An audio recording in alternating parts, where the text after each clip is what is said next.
जगत में सभी मेरे अपने ही हैं, जगत में सब मेरे अपने हैं, कोई पराया नहीं। क्योंकि दुष्ट भी संत आश्रय मिलने पर, महाराज गुरु शरण मिलने पर वो भी संत ही बन जाता है। आगे वर्णन आता है महाराज, सीताराम गुणग्राम पुण्यारण्य विहारिणो वंदे विशुद्ध विज्ञानो कवीश्वर कपीश्वर। सीताराम जिनके मात्र से, जिनके स्मरण से, जिन्हें याद करने से, जिनका चिंतन करने से आनंद व शीतलता की अनुभूति होती है। पुण्य अरण्य विहार अर्थात वो वन जिसमें कि दुष्ट जीव जंतु भी यदि धोखे से चले जाते हैं। कौन? दुष्ट जीव जंतु भी यदि धोखे से चले जाए उस वन में, तो महाराज उन्हें भी, जो कि दुष्ट जीव जंतु हैं, उस वन में जाने के बाद उन्हें भी मृत्यु का भय नहीं रहे और उनका कल्याण स्वतः ही हो जाता है। वंदे विशुद्ध विज्ञान, एक ऐसा विशिष्ट ज्ञान जिसमें अशुद्धि की संभावना लेस मात्र के लिए भी नहीं है, लेस मात्र के लिए भी अशुद्धि की संभावना। और महाराज कवियों के कवि श्री वाल्मीकि, कवियों के कवि श्री वाल्मीकि कपीश्वर अर्थात कपियों में सर्वश्रेष्ठ, कपियों में सर्वश्रेष्ठ श्री सर्वोच्च नायक श्री हनुमंत महाराज, जिन्हें विश्राम भी यदि करना है तो विश्राम भी वो राम कथा श्रवण करने के बाद ही करते हैं। हनुमान जी की ये नित्य स्वभाव है, देखा जाए तो स्वभाव है। यदि उन्हें विश्राम भी करना है तो राम कथा श्रवण करने के उपरांत ही विश्राम करना। ब्रह्मा जी की महाराज देखो 3 ऋचाएं हैं। क्या है? 3 क्रिया। कौन कौन सी? उत्पत्ति, पालन और संहार। श्रीमद् देवी भागवत में जो हमने आपने श्रवण किया। हाँ, ये सत्य है जैसा कि आप कह रहे हैं।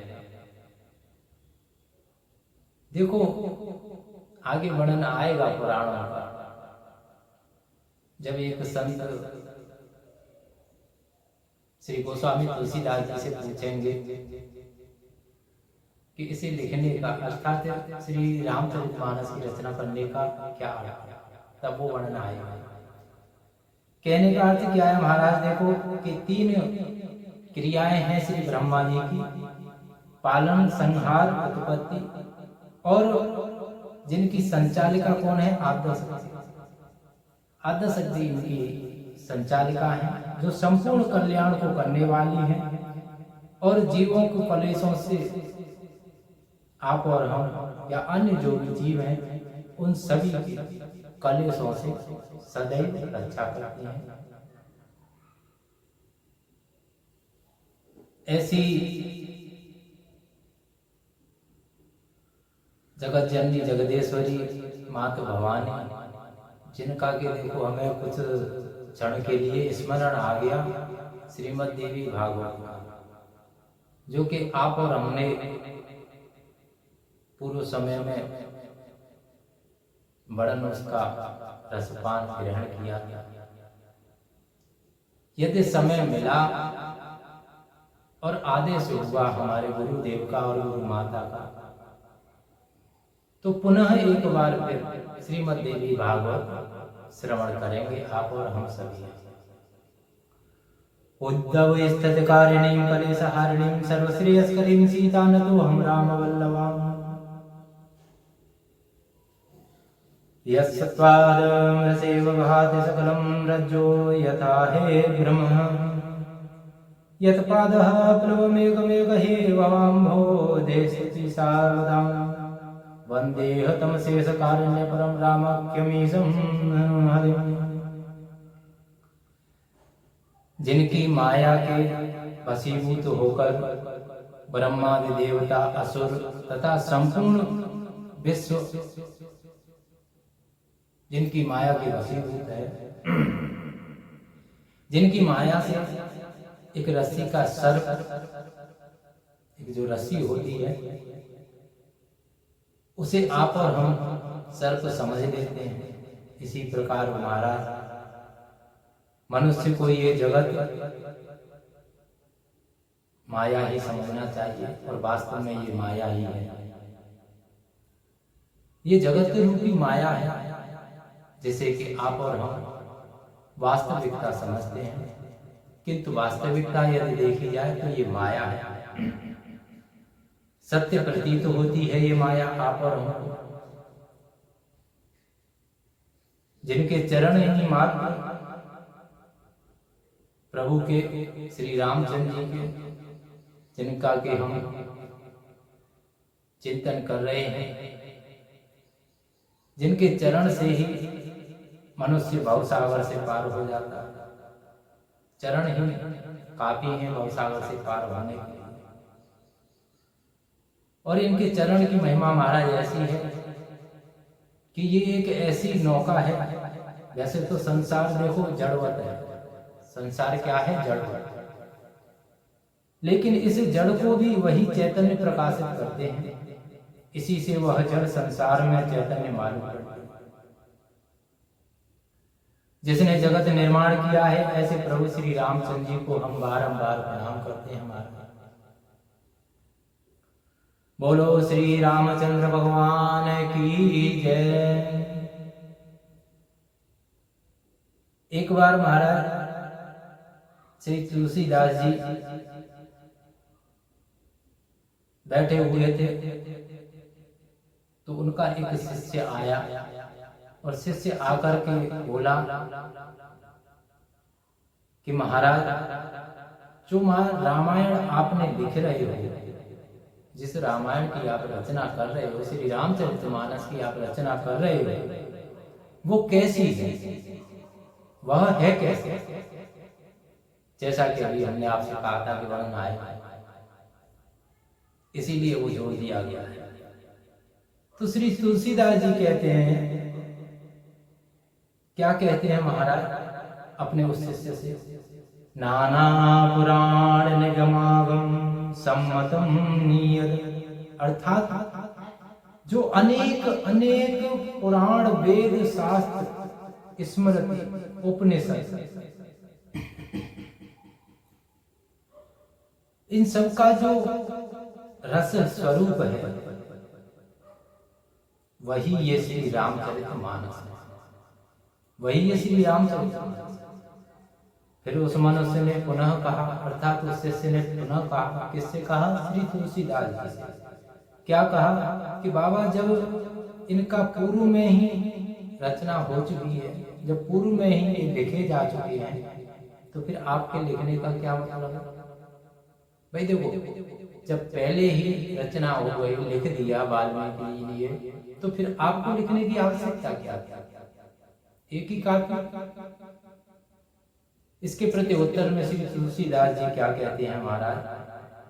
बड़ा ही सुंदर जवाब देते हैं श्री तुलसीदास जी और कहते हैं कि हे पुत्र, स्वांतः सुखाय तुलसी रघुनाथ गाथाय, अर्थात ये जो रचना है श्री रामचरितमानस, इसे मैं अपने हृदय के आनंद के लिए लिख रहा हूं। श्री रामचरितमानस जो है, इसकी रचना में अपने हृदय के आनंद के लिए कर रहा हूं, न कि किसी अन्य के लिए। कितना अच्छा भाव दिया।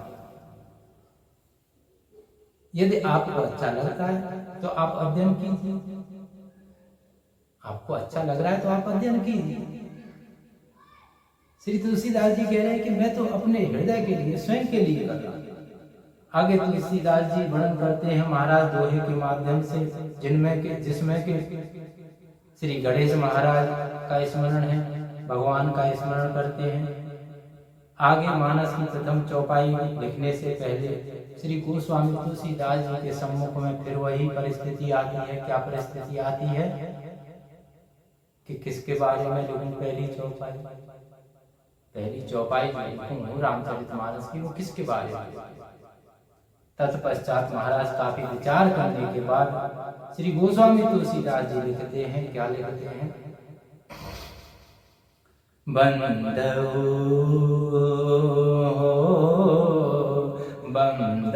गुरु पदुम परागा, बंदऊ गुरु पदम परागा, सुरुचि सुवास सरस अनुरागा, सुरुचि सुवास सरस अनुरागा, बंदौ गुरु पदुम परागा, बंदौ गुरु पदुम परागा, सुरुचि सुवास सरस अनुरागा, अमे अमूरिमय चूरन चारु, अमे अमूरिमय चूरन चारु, अमे अमूरिमय चूरन चारु, अमे अमूरिमय चूरन चारु, समन सकल रुज परिवारु, समन सकल रुज परिवारु, श्री गुरुपद नख, श्री गुरुपद नख मणिगण ज्योति, श्री गुरुपद नख मणिगण ज्योति, सुमिरत दिव्य, सुमिरत दिव्य दृष्टि होती, बंदौ गुरुपद पदुम परागा, बंदौ गुरुपद पदम परागा, सुरुचि सुवास सोरस अनुरागा। तुलसीदास जी कहते हैं मानस की प्रथम चौपाई में महाराज कि बंदौ गुरुपद पद्म परागा, अर्थात गुरु जी को प्रणाम नहीं किया। देखो विचार, गुरु जी को प्रणाम नहीं कर रहे हैं यहाँ तुलसीदास जी, किसको प्रणाम कर रहे हैं, अपितु गुरु जी के स्थान पर श्री तुलसीदास जी प्रणाम कर रहे हैं गुरु जी के चरण कमल की रज, अर्थात जो हमारे पैर के तलवों में रज लग जाती है उस रज को प्रणाम कर रहे हैं। क्यों? क्योंकि प्रणाम करने का सामर्थ्य हमारे अंदर इतना नहीं है कि हम अपने गुरु को प्रणाम कर सकें। अपने गुरु को प्रणाम करने का सामर्थ्य हमारे अंदर नहीं है हमारा, इसलिए गुरु चरण जो रज है उसे प्रणाम किया गया है। क्योंकि सबसे अधिक महिमा किसकी है? देखो महाराज, सबसे अधिक महिमा जगत से अधिक जो महिमा कही गई है वो कही गई है माया, और माया से भी अधिक जो महिमा कही गई है वो किसकी? भगवान। भगवान से अधिक महिमा कही गई है भक्त की, और भक्त जो होते हैं भक्तों से भी अधिक महिमा कही गई है किसकी? संतों की महिमा। भक्तों से अधिक महिमा संत, और संतों से भी अधिक महिमा जो है महाराज वो संतों के चरण। किसकी? संतों के चरण।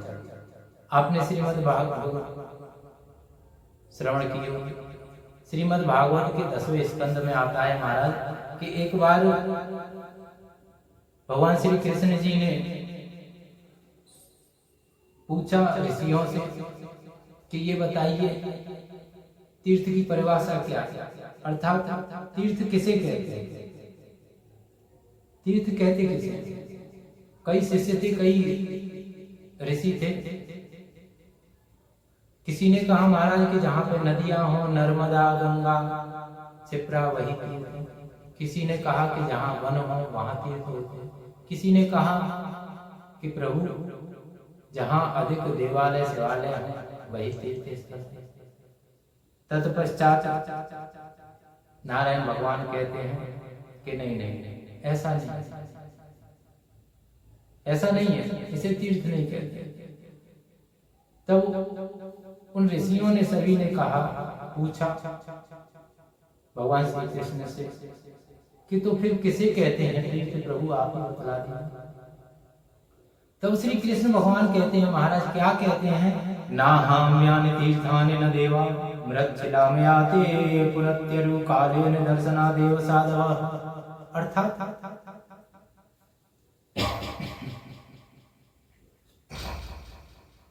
श्री कृष्ण भगवान कहते हैं कि वास्तव में तीर्थ वो नहीं है जहां वन उपवन हो, मंदिर हो, पेड़ पौधे हों या पर्वत हो।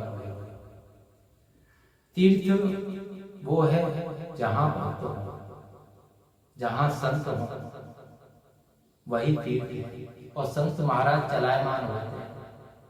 संत भक्त कैसे होते हैं, चलायमान, चलते रहते हैं। कोई मनुष्य किसी एक स्थान पर रुक सकता है? अभी हम यहाँ बैठे हैं, कुछ क्षण बाद इस पांडाल से कहीं और निकल जाएंगे, तो चलायमान। इसी प्रकार संत, तो महाराज ये संत जो होते हैं ये चलायमान होते हैं, इसीलिए संतों को सभी चलता फिरता तीर्थ कहते हैं। क्या कहते हैं? चलता फिरता तीर्थ। संत गुरु की जो चरण रज है महाराज, जिसे मिल जाती है, चाहे वो आप हो या हम, जिस मनुष्य को ये रज प्राप्त हो जाती है, उस मनुष्य को भगवान खोजने नहीं पड़ते, अपितु भगवान उसे खोजते हुए आते हैं। ये सत्य है, भगवान उसे खोजते हुए आते हैं। वो मनुष्य फिर कभी भी प्रभु को नहीं खोजेगा, प्रभु स्वयं उसे खोजते हुए उसके पास आएगा। किंतु इसका अर्थ ये कभी न निकाल लेना महाराज, कदापि न निकालना कि हम सिर्फ अपने गुरु को ही गुरु माने। ये भी देखो एक भाव, जितने भी आपके गुरु हैं वो ठीक है, लेकिन आपके सम्मुख में यदि 10 संत हैं तो उनमें भी आप अपने गुरु को प्रत्यक्ष रूप से देखिए। उन 10 संतों में भी आप अपने गुरु को देखिए। ऐसा नहीं है कि मात्र आप अपने गुरु का स्मरण करें, उन्हीं को देखें, उन्हीं का आदर सत्कार करें। ऐसा नहीं, क्योंकि सरस अनुराग ये एक राग होता है जो जगत में है। ये एक राग है जो जगत में है, जो भगवान में हो, जिसे ये रज प्राप्त हो जाती है, उसी को ये भक्ति मिल जाती है। भक्ति उसी को मिलती है जिसे ये रज प्राप्त हो जाता है। जो बड़े बड़े महापुरुष, संत, विद्वान, तपस्वी, साधक वनों में जाकर के तपस्या करते हैं और उस तप के द्वारा वो भक्ति जो उन्हें प्राप्त होती है, यदि वास्तव में देखा जाए तो वही भक्ति गुरु की चरण की रज से मनुष्य को सहज ही प्राप्त हो जाती है। इसमें तनिक भी लेस मात्र संशय नहीं है। कितना सहज उपाय है श्री रामचरितमानस के द्वारा, जो कि आप और हमने सभी ने श्रवण किया। किंतु हम देखो, हम सदैव उसी को महत्व देते हैं जिसमें कि हमें कष्ट हो, जिसमें कि हमारा धन खर्च हो। कोई हमें यदि कोई हमें कष्ट है, रोग है, कोई हमसे कह दे कि ये वस्तु ले लेना, किसी वृक्ष की पत्तियां बता दे, तो उस कार्य को नहीं करेंगे। लेकिन यदि कोई बता दे कि वहां पर वो डॉक्टर साहब हैं और वो बहुत अच्छी दवा देते हैं, वहां चले जाएंगे, इतनी दूर चले जाएंगे, धन भी ले आएंगे, दवा भी ले आएंगे, सारे कार्य कराएंगे, किंतु वो फ्री की दवा नहीं पाएंगे। तो महाराज अत्यंत सहजता के साथ मनुष्य को वो भक्ति प्राप्त हो जाती है, जो कि अच्छे अच्छे महान संतों को वनों में, जंगलों में जाने के उपरांत, तप करने के उपरांत भी जो भक्ति प्राप्त नहीं होती है। ऐसी महिमा है ये संत चरणों। और महाराज अधिक तो क्या कहें, देखो कि एक संत थे और उनके कई अनुयायी अर्थात उनके कई शिष्य थे। तो एक बार क्या हुआ महाराज, संत बहुत पहुंचे हुए थे, महान सिद्ध थे। तो एक जो शिष्य था वो अत्यंत प्रेम करता था अपने गुरुदेव से और बड़े ही भाव से उनकी सेवा किया करता था। एक दिन महाराज समय व्यतीत हुआ, धीरे धीरे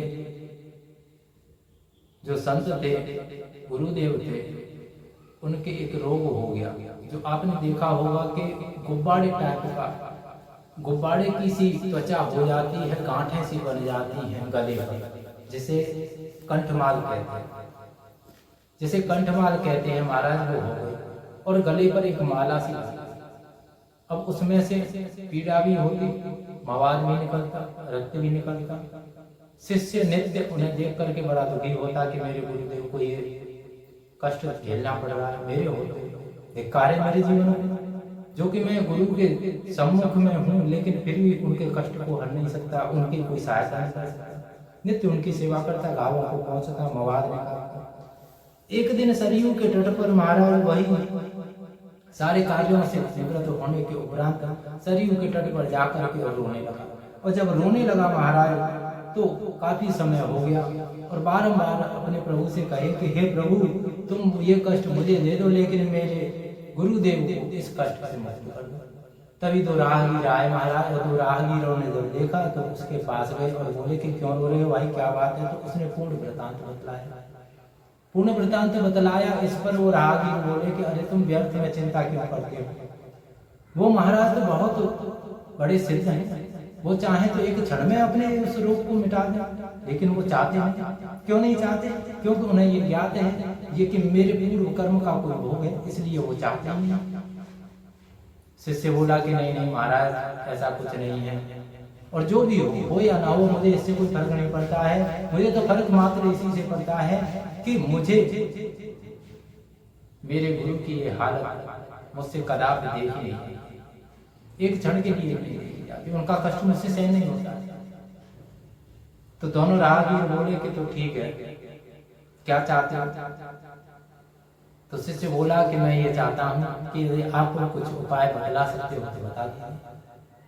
तो राहगीरों ने कहा कि ठीक है भैया, तुम नहीं मान रहे हो तो लो, हमारे पास एक दवा है, इस दवा को लगा देना, घावों को पहुंच करके रोग सही हो जाएगा। ठीक है महाराज। प्रसन्न होकर के छुपा करके राहगीर दवा दे करके चले गए और शिष्य ने वो दवा ली। गुरु जी नित्य सेवा किया करता ही था, उनके घावों को शाम को पहुंच करके मवाद निकाल करके वो दवा उनके लगा दी। जब दवा लगा दी महाराज, रात्रि हुई, सो गए सब, शिष्य भी सो गया, गुरुदेव भी सो गया। अब गुरुदेव भी सो गए, इधर शिष्य भी सो गया, सभी शयन कर रहे हैं। सुबह जब गुरुदेव जी जागे तो उन्होंने देखा कि उनके एक भी रोग तो बहुत दूर महाराज, रोग का कोई नामो निशान न था। जब रोग का कोई नामो निशान न था, अब वो घबरा गए महाराज, भयभीत हो गए गुरुदेव कि अरे ये क्या हुआ, मेरी माला कहाँ गई? अब तो हाहाकार मचा दिया गुरुदेव ने। तत्पश्चात गुरुदेव ने उसी शिष्य को बुलाया और पकड़ के उसमें दो जमा दिया और बोले कि ये बता दुष्ट, मूर्ख, अज्ञानी, तूने क्या किया मेरे साथ? बोला गुरुदेव। अब उसने देखा कि गुरुदेव सही हो गए, प्रसन्न होंगे, लेकिन यहाँ तो विपरीत, संत महाराज होते ही संत, आप जैसा चाहोगे वैसा नहीं करेंगे। संतों का भाव विचित्र होता है। तो गुरुदेव ने फटकार लगा दिया। गुरुदेव बोले तूने किया क्या था मेरे साथ, जो कि मेरी ये कंठमाला मुझसे रूठ गई, मुझसे दूर चली गई? अरे कैसे कैसे, तो प्रभु ने मेरे ने मुझे एक माला प्रदान की थी और दुष्ट तूने वो माला भी मुझसे छीन ली। अब लोग क्या किया बताओ? कोई तो प्रसन्न होता कि चलो हमारे शिष्य ने हमारे साथ अच्छा किया, और यहाँ तो गुरुदेव उल्टा डांट रहा है। अब गुरुदेव से वो बारंबार क्षमा मांगी, लेकिन गुरुदेव ने उसे फटकारा और बोले कि जा निकल जाए यहाँ से, आश्रम से, और जब तक मुझे शकल न दिखाना, जब तक कि मेरी कंठमाला लेकर ना आ जाए, और यदि कंठमाला लेकर ना आया तो सोच लेना प्रवेश नहीं दूंगा तुझे मैं। अब शिष्य ने विचार किया कि ठीक है, हो गया। अब महाराज पुनः वही शिष्य कहाँ जाता है, सरयू के तट पर फिर जाकर के विलाप करने लगता है। जब विलाप करने लगता है तो वही दोनों राहगीर फिर आते हैं। जब आते हैं तो पूछते हैं कि क्या हुआ भैया, अभी रो रहा है? तो शिष्य बोला कि क्या बताऊं महाराज, आपने दवा दी थी कि सही नहीं हुए, कि सही तो हो गए लेकिन वो मेरे लिए सही हो गए और उनके लिए वो और खराब हो गए। तो मतलब ये कह रहे हैं कि मुझे सही नहीं होना था, मेरे प्रभु की माला थी और तूने जाने क्या लगा दिया, वो माला गायब हो गई है, अर्थात मुझे तो वही माला ला के नहीं तो मैं प्रवेश नहीं। अब दोनों राहगीर मुस्कुराकर उन्होंने अपनी जेब से पुड़िया निकाली और कहा कि कोई बात नहीं, जा इस दवा को, इस औषधि को पुनः लगा देना, और जैसा उनका रोग था, जैसी कंठमाल थी, उनके पुनः वही कंठमाल आ जाएगा। एक रात अच्छा क्या शाम का समय तो जब तक हो ही गया था। अब शिष्य पूछता है कि प्रभु एक चीज बताइए महाराज। भैया एक चीज बता। राहगीर बोले तो पूछो। कि बिल्कुल वैसा ही कंठमाल हो जाएगी, वैसा ही रोग हो जाएगा, वैसे ही मवाद निकलेगी, वैसे ही रक्त निकलेगा? वो बोले कि हाँ सब कुछ वैसा ही होगा। बोला कि ठीक है, एक चीज और बताओ। राहगीर बोले तो पूछ भाई, क्या क्या पूछना है? कि ये फिर अपने आप सही कब होगा, ये सही होगा भी या नहीं? तो बोले कि नहीं सही हो जाएगा। कि कैसे सही होगा? कि अपने आप सही हो जाएगा। शिष्य ने पूछा तो कितने दिन लगेंगे इसे सही होने में? कि ज्यादा नहीं, 1 माह में अपने आप ठीक हो जाएगा। और शिष्य ने विचार किया कि चल 1 माह गया महाराज, जाकर के गुरुदेव के औषधि लगाई और औषधि लगा के शयन। सुबह देखा तो गुरुदेव के कंठमाल पुनः वापस आ गए। गुरुदेव प्रसन्न। अब प्रसन्न हुए गुरुदेव। इधर शिष्य जो था वो एक कोने में बैठा हुआ उदास। गुरुदेव ने उसे बुलाया और बुला करके कंठ से लगाया, हृदय से लगा करके बोले कि क्यों उदास? वो कहता है कि क्या बताऊं गुरुदेव, मेरा तो जो परिश्रम था, जो मनोरथ था, वो सब व्यर्थ चला गया। क्या? तो वो बोले कि अरे मूर्ख, तू अज्ञानी है, तुझे कुछ पता ही नहीं। तो वो शिष्य बोला कि गुरुदेव मुझे क्या नहीं पता? गुरुदेव कहते हैं कि पुत्र तू धन्य है तू, तेरी भक्ति धन्य है। क्यों? क्योंकि मनुष्य स्वप्न में भी प्रभु को नहीं मिल पाता। प्रभु के दर्शन मनुष्य सपने में नहीं कर पाता। उन प्रभु को तूने साक्षात रूप में प्राप्त कर लिया। शिष्य बोला कि प्रभु को साक्षात रूप में प्राप्त कर लिया कि हाँ, और वो भी 1 बार नहीं 2 बार। शिष्य बोला कि प्रभु महाराज, गुरुदेव स्पष्ट रूप में कहो, जो भी कहना है, मेरी समझ में नहीं आ रहा। गुरुदेव बोले कि अच्छा एक चीज बता,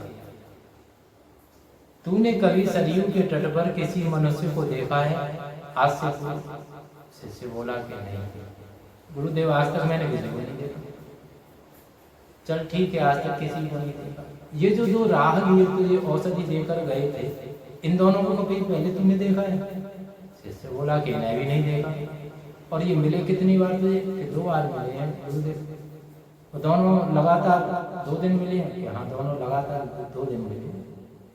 जब गुरुदेव ने कहा कि पुत्र यही भक्ति है, ये कोई और नहीं थे, ये स्वयं तेरी भक्ति के प्रभाव को देख करके स्वयं श्री रामभद्र और श्री लखन महाराज आए। ये कोई और नहीं थे, राम जी और लखन महाराज। महाराज ये है संत सेवा से ही मनुष्य को सहज रूप से प्रभु की प्राप्ति हो जाती है। इसमें तनिक भी कोई शंका नहीं है।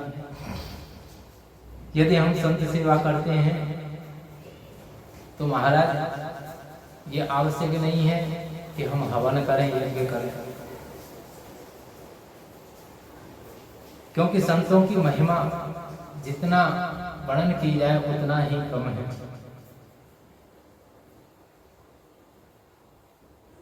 इस शिष्य ने देखो न तो कोई तप किया, न हवन किया, न यज्ञ किया, न शिवलिंग पर मूंग की दाल चढ़ाई और ना ही कुछ अन्य उपाय किए, कोई उपाय नहीं। लेकिन फिर भी उन्हें कौन प्राप्त हो गया? राम, प्रभु की प्राप्ति। सभी, आप और हम सभी सदैव ये विचार करते हैं कि प्रभु मिले, प्रभु मिले। अच्छा देखो, एक बात सुनो कि आप और हम विचार करते रहते हैं कि प्रभु प्राप्त हो हमें, प्रभु हमें दर्शन दे। लेकिन वास्तव में आप ये सोचिए कभी कि प्रभु हमारे सामने आ जाए तो क्या हम पहचान पाएंगे? नहीं पहचान पाएंगे। प्रभु का मिलना कठिन नहीं है, प्रभु को पहचानना अत्यंत कठिन है। अब शिष्य को प्रभु मिले, कितनी बार मिले? 2 बार मिले, लेकिन वो पहचान पाया? नहीं पहचान पाया। प्रभु को पहचानना अत्यंत कठिन है, प्रभु को पाना तो अत्यंत सरल है, इससे सरल कार्य कोई है ही नहीं। आप 2 दिवस आप अपने तन से, मन से पूजा पाठ कीजिए, चिंतन कीजिए, स्मरण कीजिए, नाम जप कीजिए, प्रभु आप पर कृपा कर देंगे, अर्थात आपको प्राप्त हो जाएगा। लेकिन आपके सामने भी आ जाए तो आप पहचान पाओगे, क्योंकि पहचान पाना अत्यंत कठिन है। सबसे कठिन जो कार्य है भक्ति में वो यही है कि प्रभु को पहचान। इसीलिए महाराज प्रथम चौपाई यदि आप देखें, दृष्टि डालें, जैसा कि अभी वर्णन किया, तो तुलसीदास जी ने प्रथम चौपाई में गुरुदेव के चरण के रज को प्रणाम किया है, उसका वर्णन किया है। आप और हम सभी कई बार श्रवण करते हैं कि गुरु गोविंदो खड़े काके लागू पर, भले हाली गुरु आपने गोविंद। अच्छा, इसके 2 अर्थ, इसके अर्थ कितने हैं? 2। एक अर्थ को तो आप और हम सभी जानते हैं, लेकिन एक अर्थ और है इसका। वो अर्थ क्या है? किसी महान संत ने अत्यंत सुंदर वर्णन किया है कि आज जो पहले परिस्थिति हुई थी और जब ये कहा गया था कि गुरु गोविंद खड़े काके लागू पार, भले आली आपने गोविंद, आज वही स्थिति पुनः एक शिष्य के सम्मुख में फिर प्रकट हो गई। अर्थात वही परिस्थिति आज फिर, जैसे कि उदाहरण के रूप में आप हमें ले लीजिए कि हमारे सम्मुख में वही परिस्थिति फिर प्रकट हो गई। तो अब फिर क्या होता है कि वो शिष्य फिर विचार करने लगता है कि किसे प्रणाम करूं, किसे प्रणाम न करूं। भाई दोनों खड़े हैं, गुरु जी भी खड़े हैं और इधर भगवान भी खड़े हैं, हमारे आराध्य भी खड़े हैं। अब बड़ी विडंबना है कि किसे हम प्रणाम करें सर्वप्रथम और किसे प्रणाम न करें। तो महाराज गुरुदेव कहते हैं कि भैया पहले इन्हीं को प्रणाम कर ले, मुझे बाद में कर लियो। पहले इन्हीं को प्रणाम कर ले, मुझे बाद में कर ले। और वास्तव में देखो, यह देखा जाए, वास्तव में देखा जाए तो गुरु कौन है? वो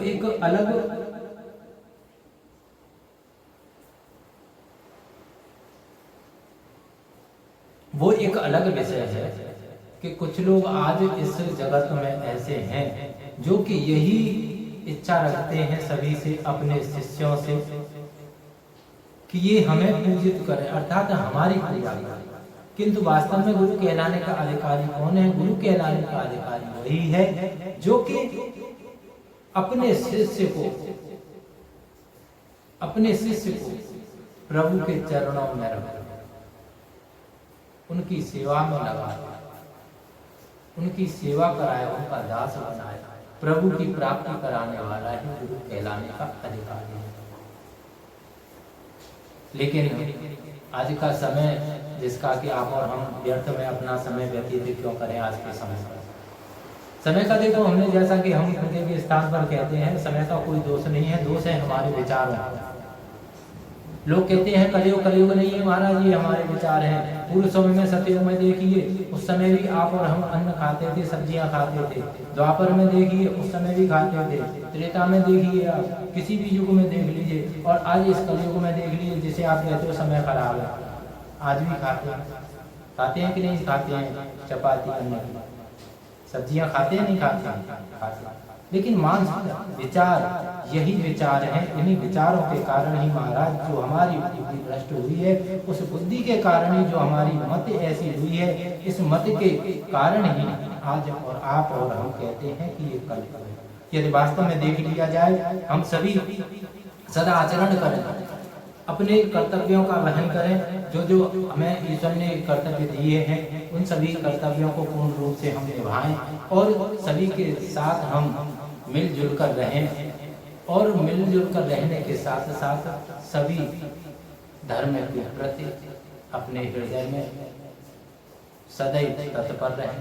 कोई किसी के साथ ईर्ष्या की भावना न रखे। तो महाराज आप बताइए कहाँ है कलयुग?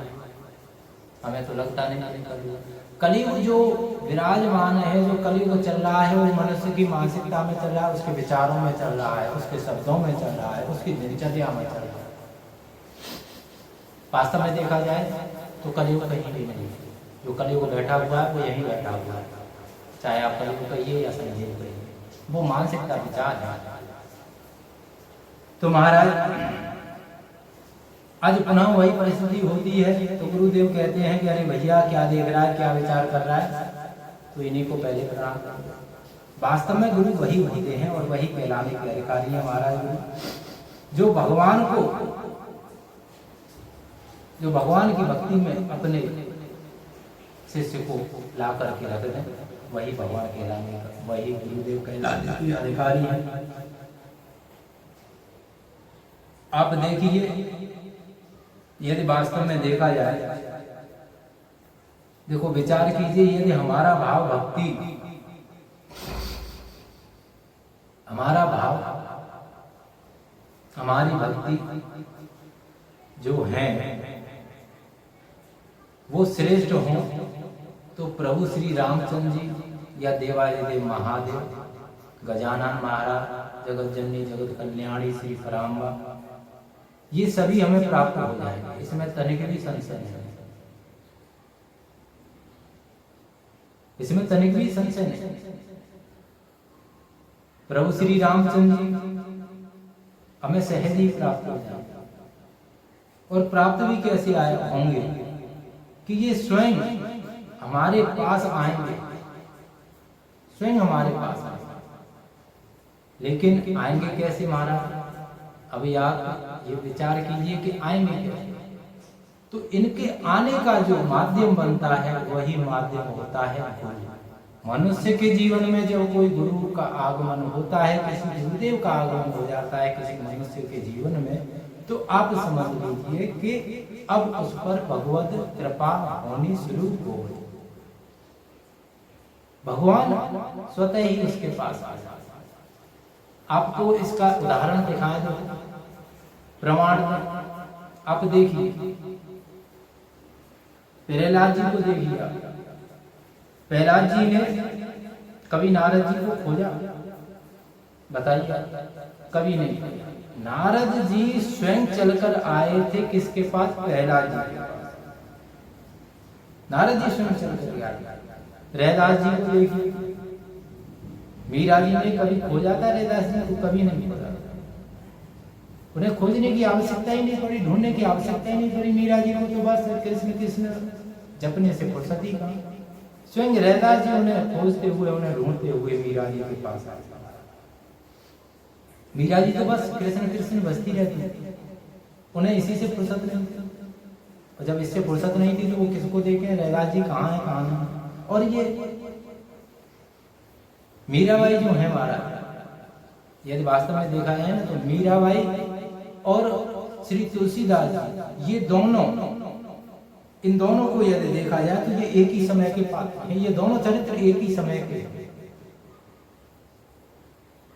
दोनों एक ही समय का चरित्र है। एक बार श्री मीराबाई जी ने तुलसी बाबा को पत्र लिखा और पत्र लिख करके कहा कि बाबा क्या करूं, बड़ी परेशान हूं, मुझे मेरा परिवार भजन ही नहीं करने देता, कोई उपाय बताओ। तुलसीदास जी क्या कहते हैं महाराज उस पत्र के जवाब में कि अरे मीरा,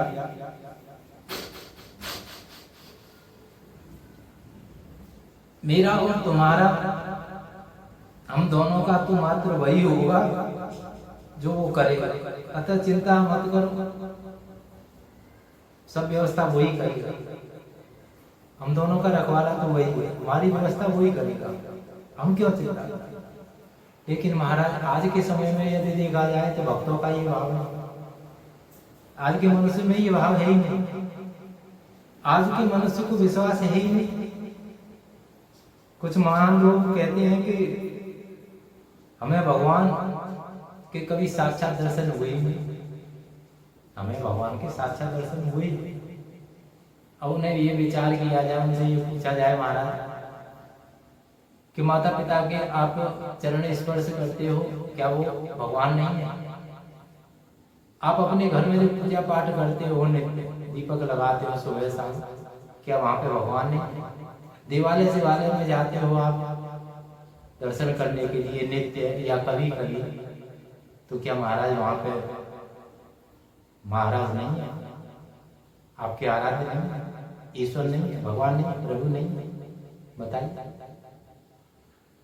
यदि चलो इन सब को छोड़ दीजिए, इन सब को छोड़ दीजिए, यदि आप निकाल के आ रहे हैं कहीं भी किसी भी स्थान पर अपने घर से, और आपने वट वृक्ष का दर्शन कर दिया, तो क्या महाराज बताइए वट वृक्ष में भगवान नहीं? बताओ। यदि आपने श्वान को देख लिया, घर से निकले और 2-4 खेत चलने के उपरांत आपको कोई श्वान दिखाई दे, तो बताइए क्या उस श्वान में आपके प्रभु नहीं है? ऐसा क्या है जिसमें प्रभु नहीं है? फिर कौन से साक्षात्कार की बात करते हो महाराज? और यदि साक्षात्कार की बात करते भी हो, चलो ठीक है, हम मानते हैं एक बार के लिए, तो आप ये बताइए कि जिस गुरु को, जिसकी आप बात कर रहे हो, जिस भगवान को, जिस ईश्वर को, जिस अपने आराध्य को आप साक्षात्कार करने के लिए बोल रहे हो, क्या आप उन प्रभु का साक्षात्कार अपने इन नेत्रों से कर सकते हैं? इन नेत्रों से प्रभु का आप साक्षात्कार कर सकते हैं? नहीं कर सकते। प्रभु का साक्षात्कार करने के लिए आपको दिव्य दृष्टि की आवश्यकता पड़ेगी ही पड़ेगी, इसमें तनिक भी संशय है, क्योंकि उनका स्वरूप ही ऐसा है, उसमें इतनी ऊर्जा है कि उसे आप इन नेत्रों से कभी देख ही नहीं सकते।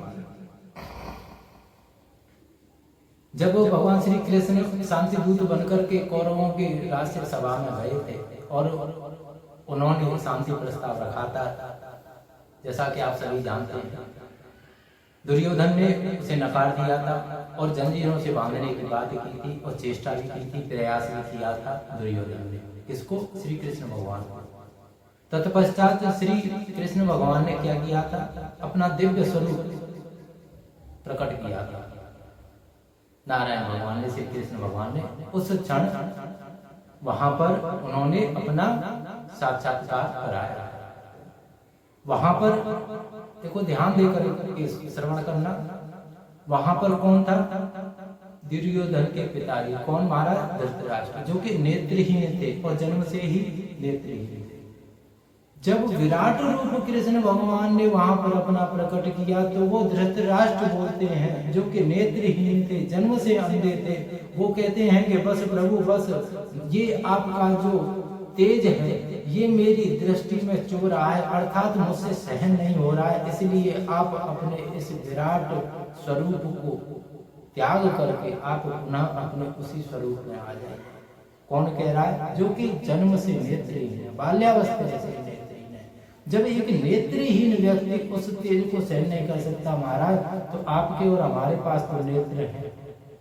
विचार आपकी और हमारी क्या दशा हो, विचार कीजिए। लेकिन हम अज्ञानता के कारण आप और हम क्या कह देते हैं महाराज कि हमें साक्षात्कार नहीं होता। लेकिन कभी ये नहीं विचार करते कि अरे साक्षात्कार हो भी जाए तो तुम ये विचार करो भैया कि क्या साक्षात्कार करने में तुम सामर्थ्य हो, तुम में इतना साहस है क्या ऐसी दृष्टि है तुम्हारे पास, ऐसा कोई चश्मा है तुम्हारे पास? हमें तो नहीं लगता महाराज कि ऐसा कोई हो। अच्छा, नाना प्रकार के देखो प्रत्येक स्थान पर आप देखना, आप और हम कथाओं में जाते हैं, और कथाओं में जब जाते हैं तो कभी कभी हम सभी के हृदय में ये होता है कि अरे भगवान नहीं मिले, भगवान नहीं मिले, प्रभु के दर्शन नहीं हुए, प्रभु के दर्शन नहीं हुए। लेकिन अगर वास्तव में देखा जाए, जैसे कि यहाँ श्री रामचंद्र जी की पावन पोथी श्री रामचरितमानस का वर्णन हो रहा है, जो कि प्रथम दिवस है, यदि वास्तव में देखा जाए तो यहाँ भी किसी स्वरूप में कहीं राम जी बैठे होंगे, कहीं देवादिदेव महादेव बैठे होंगे, कहीं माता जानकी होंगी, कहीं श्री हनुमान जी महाराज, कहीं लखन महाराज। लेकिन कारण क्या है? वो हमारे बगल में ही बैठ के कथा को श्रवण कर रहे हैं, वो देख रहे हैं कि कौन क्या कर रहा है, कथा कहने वाला कैसे कथा कह रहा है। और यहाँ जो कार्य हो रहे हैं, जो रूपरेखा है, एक एक बात की उन्हें खबर है, वो देख रहे होंगे प्रत्यक्ष रूप से। लेकिन कारण क्या है? महाराज हमारे बगल में बैठ करके देख रहे हैं, किंतु हमें पहचान नहीं है कि कौन भगवान है, कौन राम है, कौन शिव है, कौन श्री हनुमान जी है, कौन लखन महाराज है, किस रूप में भरत जी विराजमान है, किस रूप में माता जानकी है, और किस रूप में शत्रुघ्न महाराज। हमें पहचान, इस पहचान के कारण ही, अर्थात इस पहचान को करने के लिए शास्त्र कहता है कि हमें गुरु की आवश्यकता पड़ती है। गुरु की आवश्यकता इसीलिए पड़ती है। महाराज एक बार की बात है, देखो कि तुलसीदास जी नित्य पूजा पाठ किया करते थे, राम कथा किया करते थे, और जो जल होता था उस जल को समर्पित करके जो बचा हुआ जल होता था, उस जल को लेकर के नित्य श्री गोस्वामी तुलसीदास जी एक वृक्ष में डाल दिया करते थे। कुछ दिन बाद उस वृक्ष में से एक प्रेत प्रकट हुआ, और प्रेत जब प्रकट हुआ महाराज, तो प्रेत प्रकट होकर के तुलसीदास जी से बोला कि बाबा महाराज मैं अत्यंत प्रसन्न हूँ। तुलसीदास जी बोले कि भैया काय कि इसलिए कि प्रथम आपके जल और आपकी भक्ति के कारण मैं इस प्रेत योनि से मुक्त हो गया। अच्छा, द्वितीय कारण ये है मेरी प्रसन्नता का कि मुझे आपके दर्शन। तुलसीदास जी बोले कि चलो अच्छा है। इतना कह करके तुलसीदास जी आगे बढ़ने को हुए, तभी वो प्रेत बोला कि महाराज गुरुदेव मैं आपसे अत्यंत प्रसन्न हूँ, इसलिए मैं चाहता हूँ कि आप मुझसे कुछ मांगो। कौन कह रहा है? प्रेत। किससे कह रहा है? तुलसीदास जी कि आप मुझसे कुछ मांगो। तुलसीदास जी बोले कि ना भैया ना, हमें कुछ नहीं चाहिए। अब प्रेत बोला कि नहीं नहीं कुछ तो मांगिए। और जब अधिक जिद की प्रेत ने, तो तुलसीदास जी बोले कि जो मांगूंगा वो मिलेगा। तो उसने भी विचार किया प्रेत ने कि पता नहीं गुरुदेव क्या मांगा। उसने कर्रा हृदय करके प्रेत ने कहा कि ठीक है महाराज, यदि ऐसी ही आपकी इच्छा है तो आप मांगिए। मैं भी वचन देता हूं कि आप जो मांगोगे वो मैं पूर्ण रूप से जितना हो सकता है उतना मैं प्रयत्न करूंगा आपको देने का। जब उसने ये वचन दिया महाराज, तो तुलसीदास जी बड़े ही भाव के साथ कहते हैं क्या क्या क्या, मांगत तुलसीदास कर जोरे, मांगत तुलसीदास कर जोरे, बसहि राम सिय मानस मोरे। अर्थात देना ही है तो तुम मुझे राम जी से मिला दो, बस इतना सा काम कर दो कि राम जी से मिला दो। प्रेत ने जैसे ही सुना, अपने सिर पे हाथ रख के मुस्कुरा के वो बोला कि ठीक, जय हो प्रभु, जय हो महाराज। तुलसीदास जी से प्रेत बोला कि अरे महाराज, जब मैं राम जी से ही मिला सकता तो फिर मैं प्रेती काय को बनता। पर सही बात है, देखो विचार करने वाली बात है, यदि वो राम जी से मिलाने का सामर्थ्य रखता तो फिर वो प्रेत क्यों बनता। अब महाराज जब तुलसीदास जी ने ये कहा तो प्रेत को भी बहुत हंसी आई। तत्पश्चात प्रेत कहता है कि बाबा मैं मिला तो नहीं सकता, किंतु एक काम कर सकता हूँ, एक उपाय बताता हूँ। तुलसीदास जी बोले कि बताओ क्या? कि आपको मिलाने का श्री रामचंद्र जी से एक मार्ग बताता हूँ। तुलसीदास जी बोले कि भैया जल्दी बता कि आप जो कथा करते हो ना राम कथा, क्या उस कथा में नित्य श्री हनुमान जी महाराज आते हैं, साधु के वेश में आते हैं, उस कोने में बैठते हैं, मैले को चैले से कपड़े पहनते हैं। तुलसीदास जी बोले कि अच्छा क्या कितो क्या? अब आप कल कथा करो ना तो पकड़ लेना चरण उनके, जब चरण पकड़ लोगे छोड़ना मत जब तक कि राम जी से न मिला। तुलसी बाबा बोले कि ये अच्छा काम बताया तुमने भाई, ठीक है। अब महाराज द्वितीय दिवस हुआ, श्री गोस्वामी तुलसीदास जी व्यासपीठ पर विराजमान हुए कथा कहने के लिए। और कथा कहने लगे, वर्णन करने लगे, किंतु अब मन लगे किसका कथा में? क्यों? क्योंकि मन में तो वो हनुमान जी विराजमान है कि हनुमान जी जल्दी से आए। बार बार नेत्र तुलसीदास जी के हनुमान जी को निहार रहे हैं कि जल्दी से आए और आकर के मुझे श्री रामचंद्र जी के पास ले जाए, अर्थात उनकी प्राप्ति करा। अब महाराज हुआ क्या, इधर किसंतु के देश में श्री हनुमान जी महाराज आए, और जब आए तो वहाँ विराजमान हो गए, कथा श्रवण करने लगे बड़े ही प्रेम से भाव विभोर होकर। जब कथा श्रवण करने लगे, होते होते समय आया महाराज की कथा विश्राम हुई। सभी आरती वंदन करने के उपरांत सभी को प्रसाद दिया गया। प्रसाद लेकर के हनुमान जी महाराज चलने लगे, और जब हनुमान जी महाराज चलने लगे महाराज, तो इधर क्या होता है कि गोस्वामी तुलसीदास जी ने देखा हनुमान जी महाराज जा रहे हैं, उन्होंने तुरंत छलांग लगाई कहाँ से, व्यासपीठ से, और जाकर के चरण पकड़ लिए किसके? संत वेश में हनुमान जी महाराज। अब जैसे ही चरण पकड़े तो हनुमान जी बोले कि अरे संत वेश में तुम थे कि अरे भैया क्या कर रहे हो, हमारे पैर पकड़ रहे हो, वो भी व्यास होकर के। और तुलसीदास जी बोले कि बस बस अब हम सब जान गए, अब ज्यादा एक्टिंग करने की आवश्यकता नहीं है।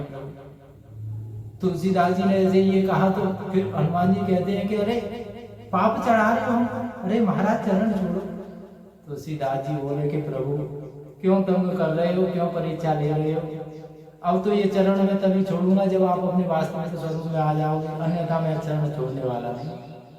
तत्पश्चात महाराज श्री हनुमान जी महाराज अपने स्वरूप में आए, और जब स्वरूप में आए तो हनुमान जी महाराज से तुलसीदास जी ने कहा कि प्रभु मुझ पर कृपा कीजिए, राम जी से मिला। तत्पश्चात श्री तुलसीदास जी से श्री हनुमान जी महाराज ने कहा कि आप चित्रकूट जाइए। तत्पश्चात चित्रकूट जाते हैं महाराज तुलसीदास जी, और जब चित्रकूट जाते हैं वहां निवास करते हैं नित्य चंदन घिसते हैं। एक दिन की बात है महाराज, तुलसीदास जी चंदन घिस रहे थे, और चंदन घिसते घिसते घिसते घिसते उन्हें ये स्मरण न रहा कि इसमें जल भी डालना है। इतने भाव विभोर हो गए, राम का नाम जप कर रहे थे, अपने प्रभु के नाम में इतने मस्त हो गए कि महाराज उन्हें ये स्मरण न रहा कि इसमें जल भी डालना है। चंदन को घिसे जा रहे थे, नेत्रों से अश्रु की धारा बह रही थी, उसी अश्रु धारा में से एक दो अश्रु उस चंदन में गिर जाता। तत्पश्चात महाराज श्री रामचंद्र जी उनके सम्मुख में विराजमान होते हैं, अर्थात प्रकट होते हैं, और कहते हैं कि भैया कब से चंदन घोंट रहे हो? अब तुलसीदास जी तो लगे हुए घोंटा देने में लगे हुए तुलसीदास जी। श्री रामचंद्र जी ने कहा कि अरे सुनते नहीं भैया, कब से घोंट रहे चंदन? तुलसीदास जी बोले अरे हम काम कर रहे हैं, आप जाओ महाराज। उन्होंने नहीं ये भी देखा कि चरण भी देख लें कि कौन है कौन नहीं है आप सम्मुख में। अब श्री रामचंद्र जी बार बार कहें कि कब से चंदन घोंट रहे हो, एक नजर इधर भी देख लो, बार बार कुछ न कुछ ऐसा कहें जैसे कि तुलसीदास जी हमारी ओर देखें। लेकिन तुलसीदास जी हैं कि बस घोंटा घोंट लगे हुए हैं, उसे घिसने में लगे। अब इधर हनुमान जी ने विचार किया कि ऐसे तैसे तो प्रभु गए हैं, और तुलसीदास जी इतने मगन है राम नाम में कि राम सामने खड़े हैं फिर भी नजर उठा के देख नहीं रहे। अब तो कुछ करना पड़ेगा, कहीं ऐसा न हो कि सब किया धरा एक तरफ हो जाए। तो महाराज इधर श्री रामचंद्र जी कहते हैं कि अरे हमारे भी तिलक लगा दो, हमारे भी चंदन लगा दो। तुलसीदास जी कहते हैं भैया मैं तुम्हारे हाथ में उठा हूँ, चले जाओ आप यहाँ से प्रस्थान करो। तत्पश्चात भैया श्री हनुमान जी महाराज एक तोते के रूप में आते हैं, तोते के रूप में आकर के कांधे पे बैठ जाते हैं। किसके? श्री हनुमान जी महाराज। वो क्षमा करना तुलसीदास जी। श्री हनुमान जी महाराज आते हैं तोते के रूप में और आकर के तुलसीदास जी के कांधे पर बैठ जाते हैं। तुलसीदास जी चंदन को घिसने में लगे हुए हैं। धीरे से तुलसीदास जी से तोते के रूप में आकर के कांधे पर बैठ करके श्री हनुमान जी महाराज कहते हैं कि अरे सामने देखो, सामने देखो राम है, सामने देखो सामने राम है। तत्पश्चात श्री गोस्वामी तुलसीदास जी श्री रामचंद्र जी को देखते हैं और खड़े होकर के दंडवत प्रणाम करते हैं। महाराज इतने भाव विभोर हो जाते हैं कि कभी चरण पड़ते हैं, कभी गले लगते हैं। महाराज भगवान को पाना अत्यंत सरल है, किंतु भगवान को पहचानना इतना कठिन है जिसका कि वर्णन नहीं है। प्रभु की पहचानना अत्यंत कठिन है, इसमें तनिक भी महाराज शंका नहीं है। प्रभु को प्राप्ति करना तो अत्यंत सरल है। कई लोग ऐसे हैं जिन्होंने कि बाल्यावस्था में ही प्रभु को प्राप्त कर लिया।